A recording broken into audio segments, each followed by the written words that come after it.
Saya pernah melakukan zina dan minum minuman keras. Bagaimana dengan amal ibadah yang saya lakukan saat ini?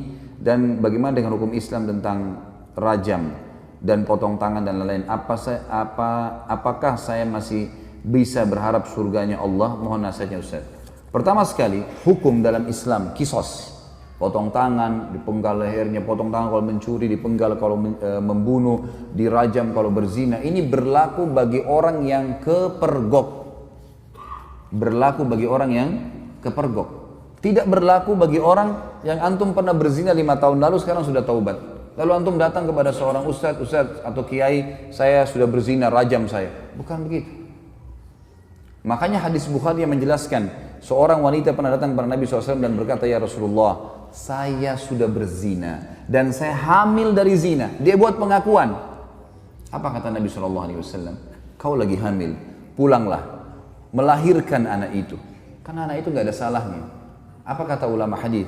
Yang dimaksud oleh baginda Nabi SAW, pulang taubat. Jangan kau kesini. Kalau tidak kepergok, udahlah. Taubat, lindungi, kau berlindung di bawah naungannya Allah. Jangan, tidak ada, kita bukan seperti Katolik teman-teman yang harus pengakuan dosa disampaikan segala. Lalu kemudian pasturnya kasih air suci lah kamu selesai. Nah, dalam Islam itu. Karena dalam pengakuan dosa nggak ada.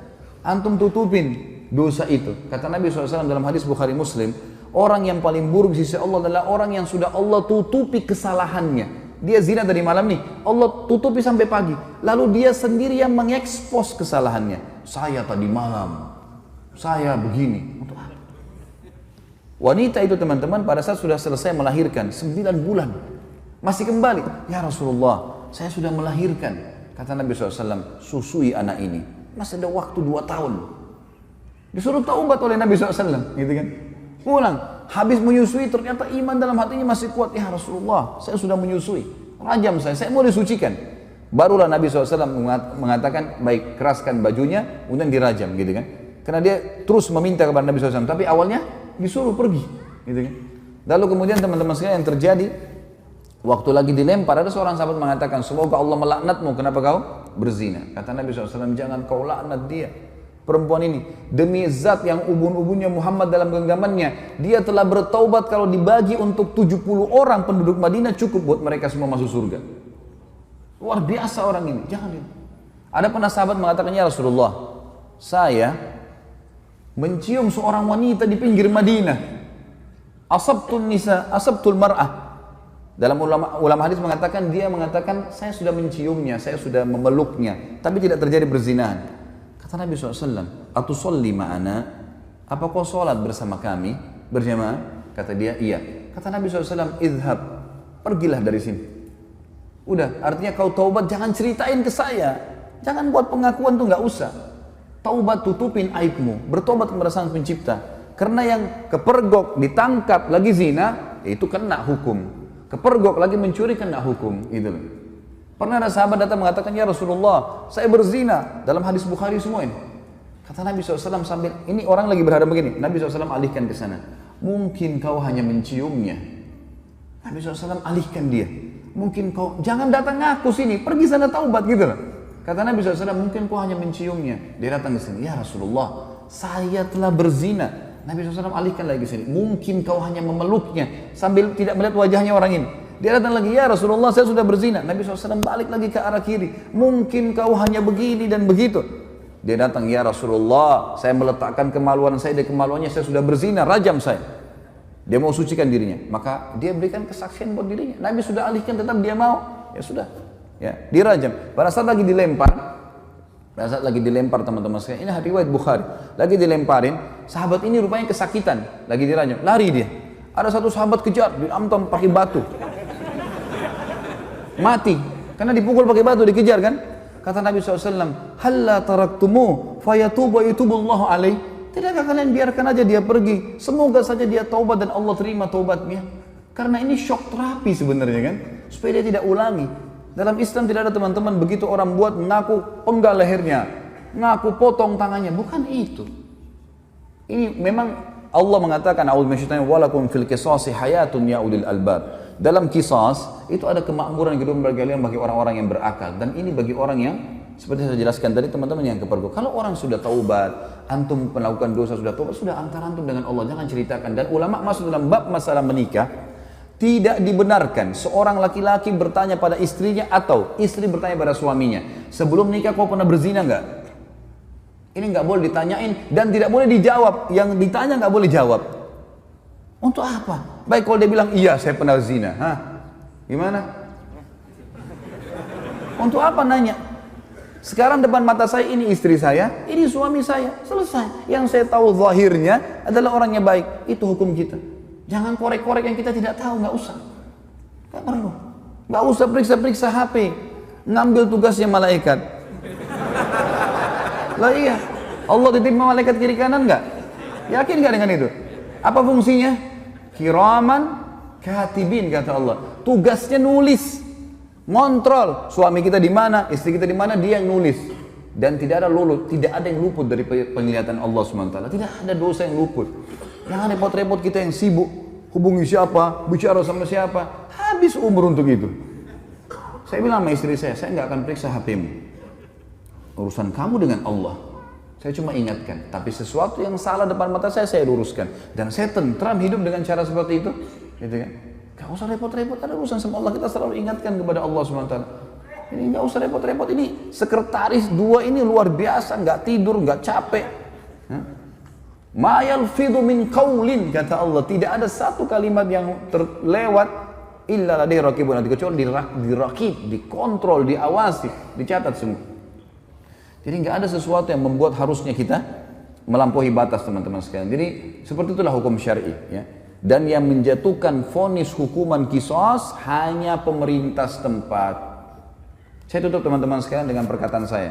Banyak orang-orang sekarang yang sering memvonis banyaknya, oh kalau hukum qisas tidak ada, pemerintah tidak terapkan, berarti masalah togut. Togut ini berarti yang disembah selain Allah. Teman-teman sekalian, wahai anak-anak muda muslim, tenangkan pikiran, masukkan iman dalam hati. Jangan terbawa dengan arus fitnah yang terjadi. Main vonis pemerintah Indonesia ini kafir, pemerintah ini kafir, Ya akhi, siapa kamu? Duduklah, ibadahlah kepada Allah, azan ke masjid, baca Quran, perbanyak ibadah, jaga mulut. Kata Nabi SAW, man kana yu'minu billahi wal akhir falyakul khairan aw liyasmut. Siapa yang mengaku beriman pada Allah dan akhir, dia cuma ucapkan yang baik, yang dia tahu dan dia tahu bermanfaat buat dia di akhirat, atau dia diam. Jangan ikut campur, nggak usah.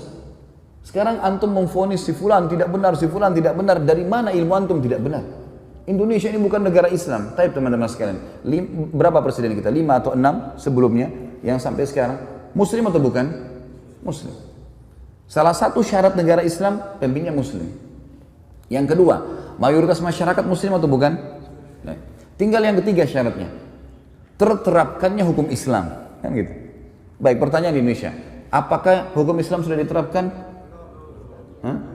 Sudah akhi, sebagian belum. Sekarang begini nanti, ini hukum Islam belum? Bukan duduk di majelis ilmu begini. Takmir masjid, hukum Islam bukan? Azan dikumandangkan, 5 waktu sholat dikumandangkan. Kalau kita Ramadan diiklanin nggak? Baik, kalau kita pergi haji, jemaah haji pergi nggak? Pemerintah buat nggak program haji? Puasa Ramadan, zakat, ada badan zakat nasional. Kita bebas, antum sekarang buat yayasan, kumpulin zakat, sedekahkan, buka rumah anak yatim, buka pesantren. Kita punya pengajian agama, antum nikah dengan cara Islam bukan? Baik, antum cerai Islam. Ada majelis ulama enggak di Indonesia? Teman-teman sekalian, yang belum diterapkan di Indonesia apa? Pencuri potong tangan, ya? Orang berzina dirajam. Ini bagian daripada syariat, bagian, bukan totalitas syariat di situ. Harus kita tenangkan pikiran dan hati kita, teman-teman. Jangan terbawa cuma emosional dan ilmunya kurang, akhirnya kemana-mana nih, gitu kan? Ban mobil kita kalau bannya lagi kempes, tambah angin saja, jalan. Kita enggak, kempes, buang semua mobilnya. Lah iya, langsung main vonis. Teman-teman, manusia semua bisa berbuat salah, punya kekurangan, gitu kan? Tetapi kita mendoakan. Yang saya lihat adalah kita di Saudi misal contoh ya, saya karena pernah tinggal di sana, saya melihat di setiap mimbar hari Jumat, semua khatibnya pasti mendoakan agar pemimpin mereka dapat hidayah. Bayangkan kalau kita punya, saya dapat data teman-teman di Jakarta Selatan saja, kita punya 2.200 masjid dan musola. 2.200 masjid dan musola. Ini mungkin sejumlah dengan masjid di negara-negara muslim yang lain yang kecil. Ini baru Jakarta Selatan, kita punya 5 wilayah Jakarta. Ada pusat, ada barat, ada utara, ada timur, ada selatan. Ini kalau 2.000 aja setiap wilayah kita punya 10.000 masjid. Bagaimana kalau seluruh Indonesia? Bagaimana kalau semua orang ini, ya, kalau 10.000 masjid teman-teman berarti ada 10.000 khatib. Ya. Kalau kita punya misal seluruh Indonesia anggaplah 5.000, 100.000 masjid. Semuanya mendoakan, ya Allah berikan hidayah pemimpin kami. Ya Allah berikan mereka menerapkan Al-Quran dan Sunnah. Ya Allah.